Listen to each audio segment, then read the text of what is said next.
Halo guys, jadi kali ini aku lagi makan-makan nih, makan-makan enak untuk pertama kalinya, cia. Jadi aku makan di Rumah Kentang 1908, lokasinya ada di Bandung ya.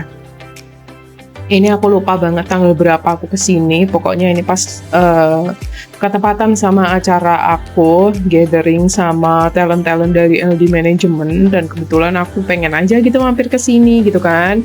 Sebenarnya ya yang membawa aku mampir ke sini tuh bukan karena makanan di restorannya atau restorannya tuh enggak, karena aku tertarik aja sama cerita seremnya gitu kan. Kalian tahu sendirilah ya, cerita serem yang di Rumah Kentang itu kayak gimana gitu kan.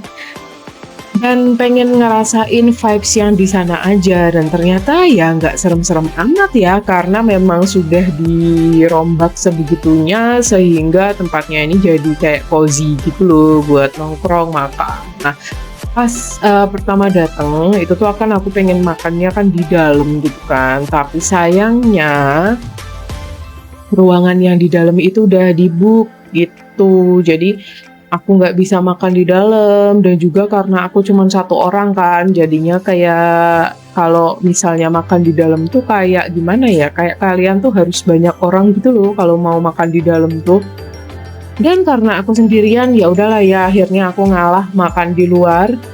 Tadi kalian lihat sendiri ya, pertama kali aku memperlihatkan makanan itu kan ada lalat-lalat gitu kan yang berterbangan. Ini entah karena menu aku atau gimana. Oh iya, BTW ini yang aku makan itu adalah American Buffalo apa gitu, lupa soalnya udah lama.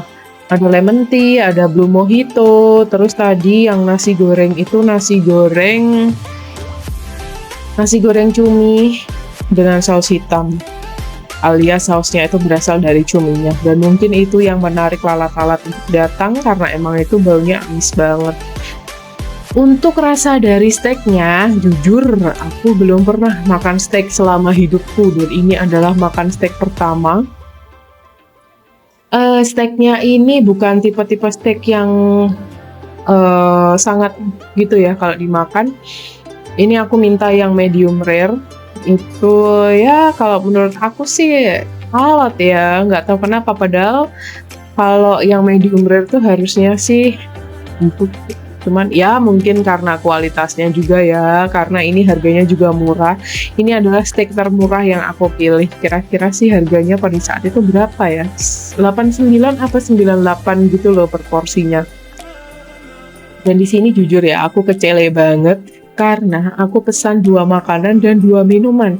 Aku kirain yang steaknya ini tuh kayak porsinya kecil gitu loh guys. Melihat harganya yang segitu dan steak gitu kan, aku rasa sih mungkin porsinya kecil tapi enak gitu kan. Ternyata enggak dong.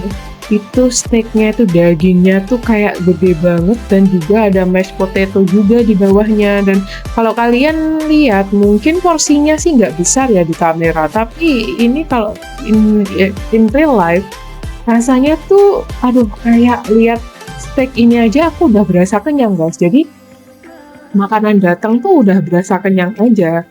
Oh iya, dan lagi di pinggir-pinggir piring itu kan ada apa ya itu, serbuk-serbuk hijau gitu loh. Aku lupa namanya ya, tapi ini tuh serbuk-serbuk hijau tuh yang dipakai eh, di roti-roti bawang putih itu loh guys, garlic bread. Nah, itu yang dipakai di situ, dan itu tuh aromanya kenceng banget. Nah, yang bikin aku agak-agak nggak enak tuh sebenarnya aroma dari daun itu gitu. Lupa namanya daun apaan gitu ya. Nah, ini aku minum blue mojito sama sambal goreng lagi, nasi goreng cuminya. Itu ada kerupuk, sayur, tomat, timun, semuanya tuh ada lengkap.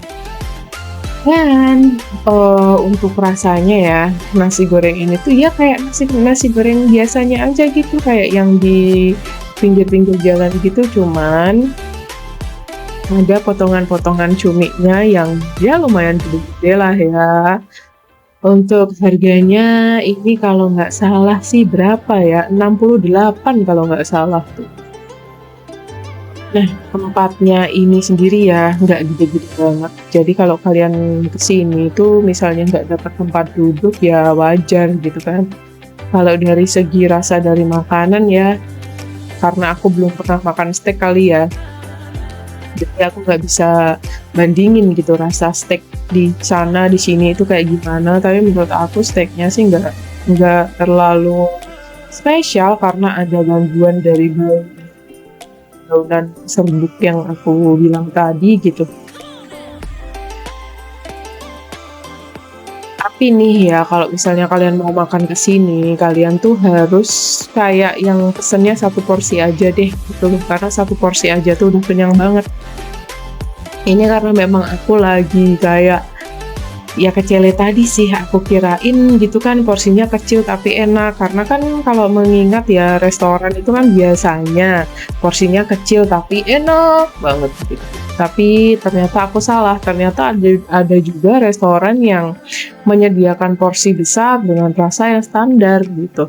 Kalau menurut aku sih rasanya di sini tuh standar ya, nggak ada yang istimewa-istimewanya gitu. Ini aku makan sambil live stream, sambil record biar aku tuh kalau misalnya makan di luar gitu ya karena aku kan mostly sendirian gitu. Jadi aku tuh lebih seneng kalau makan-makan gini tuh sambil live stream gitu biar ada temen yang ngobrol gitu. Orang lain mau ngira aku orang gila atau gimana ya bodo amat. Yang penting mah gue makan ada temennya gitu buat makan. Kenapa aku nggak pernah bawa temen atau kenapa aku nggak pernah kelihatan makan sama orang lain gitu ya? Karena memang nggak punya temen guys di real life. Entah kenapa ya merasa males aja gitu kan sama temen tuh biasanya entah yang nggak selera yang sama atau kalau nggak biasanya itu masalah budget gitu kan. Jadi kalau menurut aku sih ribet gitu kalau keluar sama temen tuh. Kalau sama temen tuh biasanya aku malah datang ke rumah mereka aja udah nggak yang keluar bareng. Terus lemon tea-nya ini juga ya seperti rasa-rasa lemon tea pada umumnya gitu. Dan gelasnya di sini tuh gede ya. Jadi kalau misalnya mojito yang satu gelas tadi tuh harganya 38 ya menurut aku sih wajar-wajar aja gitu. Karena emang ya gede banget porsinya gitu. Di sini tuh entah makanan, entah minuman semuanya tuh porsinya gede guys. Jadi kalian kalau pesen satu tuh jangan khawatir kalian gak kenyang. Dan juga yang bikin aku amazed itu ya, toiletnya super bersih guys dan gede banget. Aku nggak sempat nge-record yang pas di toiletnya. Di toiletnya tuh bersih, bagus gitu. Nuansanya tuh nuansa abu-abu dan mewah gitu loh, ada kaca besarnya segala macem gitu kan. Nah ini tuh beneran deh aku ketika makan di luar tuh keganggu banget sama yang namanya lalat guys. Lalat itu kayak bener-bener nyerbu makanan aku banget gitu loh, kayak nggak nyerah gitu loh buat ngerem makanan aku. Dan sebenarnya kalau restoran ada lalat itu tuh kayak gimana ya, menurut aku kok jadi kesannya kayak yang di pinggir jalan cuman harganya tuh kok lebih mahal gitu ya. Soalnya aku nggak pernah sih makan di restoran yang ada lalatnya gitu. Seharusnya sih kalau di dalam ruangan mungkin dia nggak ada lalat ya, mungkin karena aku di luar ruangan gitu jadi ada lalatnya dan itu annoying banget sih ya gitu. Ini aku makan tuh hampir habis 300.000 guys. Jadi 2 porsi makanan sama 2 minuman itu tuh hampir 300.000. Ini adalah makanan termahal yang pernah aku beli guys. Maksudnya dalam sekali makan 300.000 ya. Itu adalah makanan termahal selama hidupku guys, beneran. Aku biasanya paling pol tuh paling habis 200 ribuan, ini hampir 300 guys. Aduh aku langsung kayak apa ya, kayak 300.000 sekali makan, kaya banget gue gitu loh. Pernah nggak sih kalian tuh ngerasa kayak ketika spending sekali spending segini gitu tuh kalian merasa kalian tuh kaya banget gitu loh. Hidupnya makmur banget ya, makan aja gue kagak mikir gitu, habis berapa gitu kan.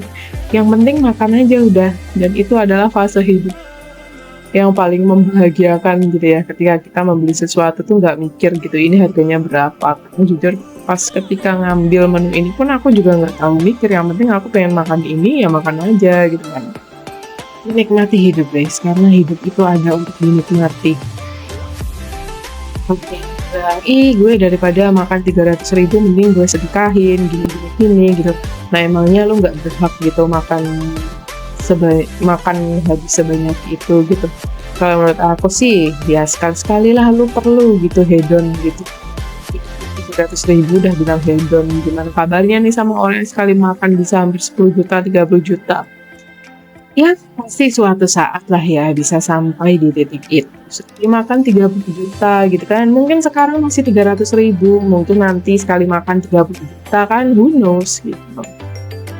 Nggak pernah tahu, aku dulu pun juga nggak pernah menyangka kalau sekali makan gitu 300.000, karena sebelum aku jadi content creator juga aku paling ya makan 15 habis 15.000 aja dulu aku tuh kayak yang saboros banget gitu loh guys. Pernah nggak sih kalian kayak gitu tuh? Jadi kayak kalian tuh ngerasa kalian tuh habis seberapa gitu aja, kalian udah merasa itu saboros banget gitu. Tapi di saat kalian ada di posisi yang lain, kalian merasa kalau ya habis 200.000 300.000 sekali makan itu lah ya biasa aja gitu. Itu mungkin yang aku lalui kira-kira 3 tahun lalu ya, 3 tahun atau 4 tahun yang lalu aku menghabiskan uang buat makan tuh, aku merasa kayak aku tuh boros banget gitu. Dan di tahun kemudian habis 300.000 tuh baru merasa kayak boros banget gitu. Mungkin suatu saat gitu ya habis 30 juta gitu baru merasa boros banget gitu kan. You never know gitu. Dan yang kesan pertama, karena ini adalah pertama kalinya aku datang ke Bandung. Ya Tuhan, aku kirain gitu ya Bandung itu tempat yang sangat damai, tempat yang sejuk, tempat yang friendly gitu kan.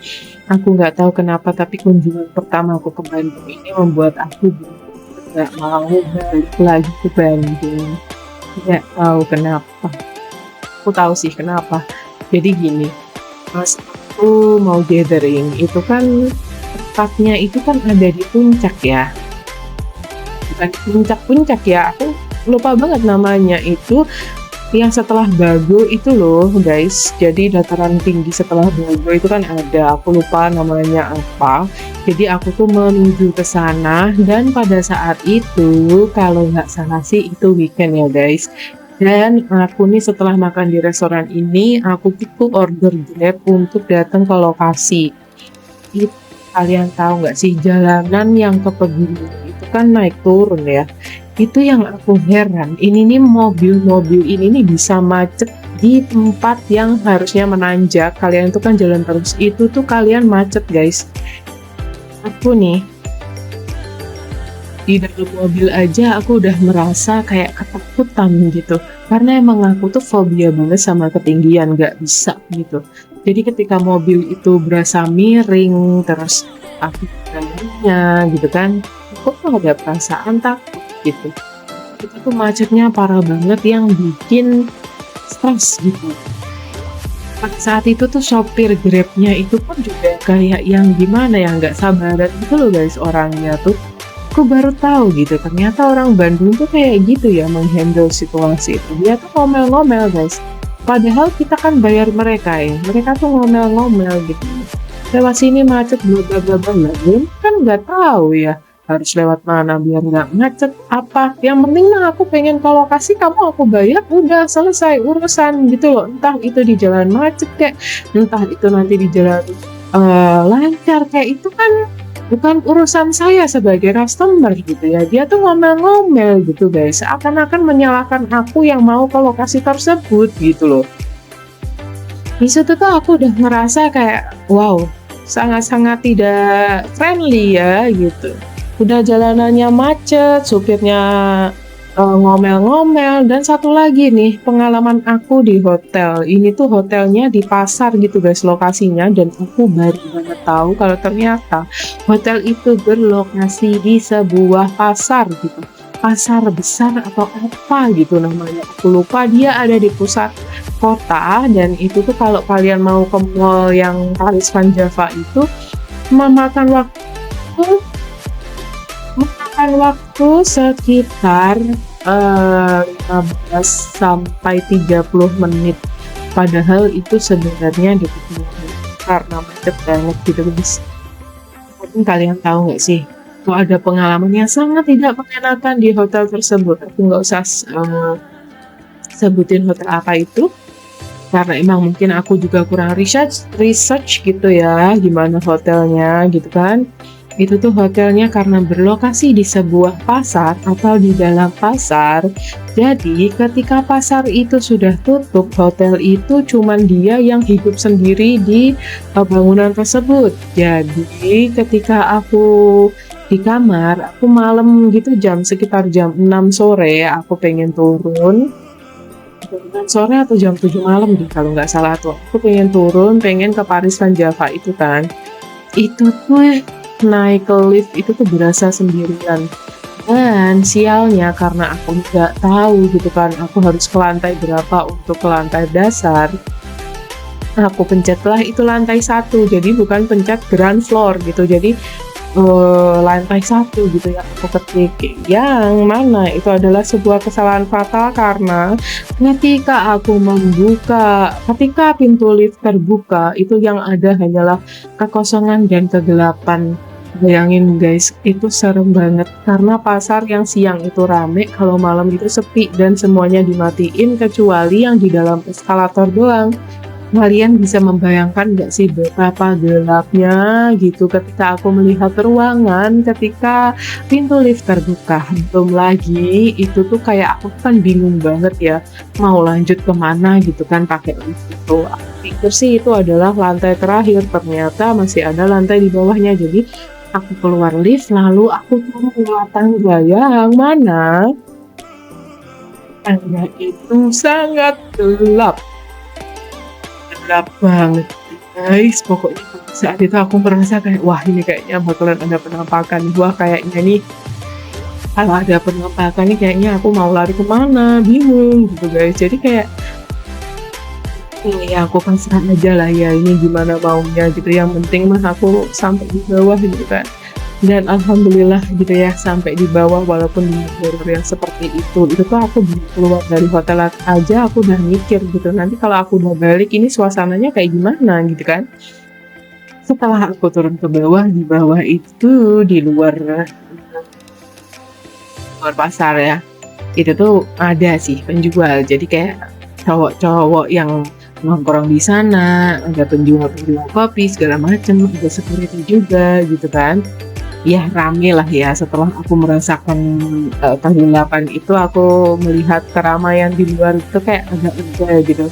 Cuman setelah itu pas aku keluar dari area pasar itu, aku nggak tahu kenapa di daerah itu kok toko elektronik semua gitu guys. Itu tuh yang totally gelap banget. Kalian tahu kan toko elektronik itu kan biasanya jam 4 udah tutup. Jadi satu komplek itu tuh kayak udah tutup semua, dan aku kayak ini beneran gitu jam segini udah gelap.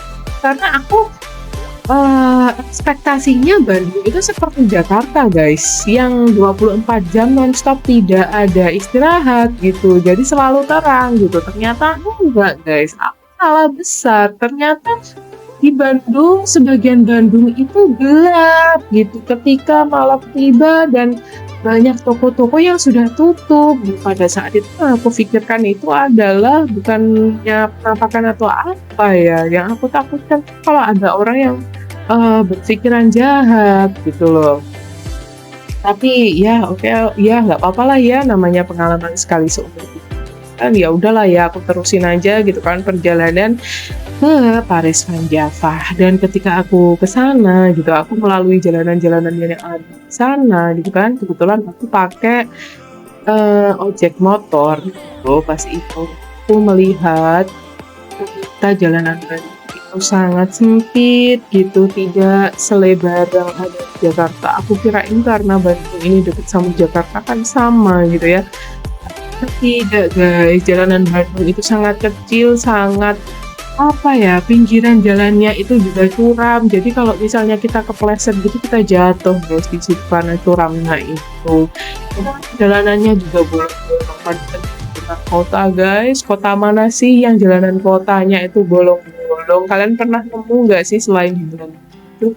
Atau mungkin aku pas kebetulan aja lewat di jalanan kota yang bolong, gitu kan? Nggak tahu lah ya, tapi itulah eh, yang aku dapatkan dari kota Bandung yang bikin aku kapok. Aku beneran nggak mau gitu. Orang-orang itu kan, orang-orang Jakarta itu kan kalau misalnya liburan itu kan pengennya ke Bandung ya. Ya aku pengen lah ngerasain gitu kan. Ternyata kacau sekali guys. Ternyata guys tidak seperti ekspektasi aku. Daripada ke Bandung lebih ke Jakarta sih kalau nyari yang kayak itu. Terus kalau misalnya nyari pemandangan pegunungan segala macem, puncak segala macem, aku bisa ke Batu guys, karena Batu itu better daripada Bandung. Udahlah, ah, tidak, pokoknya tidak, saya tidak mau dan tidak akan kembali ke Bandung lagi. Ini adalah pengalaman pertama dan juga terakhir aku di Bandung. Dan ini aku udah kenyang banget sampai mau meledak perutku. Jadi makanya aku makannya juga makin melambat tuh kan. Kenyang banget guys, beneran mabok. Ya udahlah ya. See you on my next video.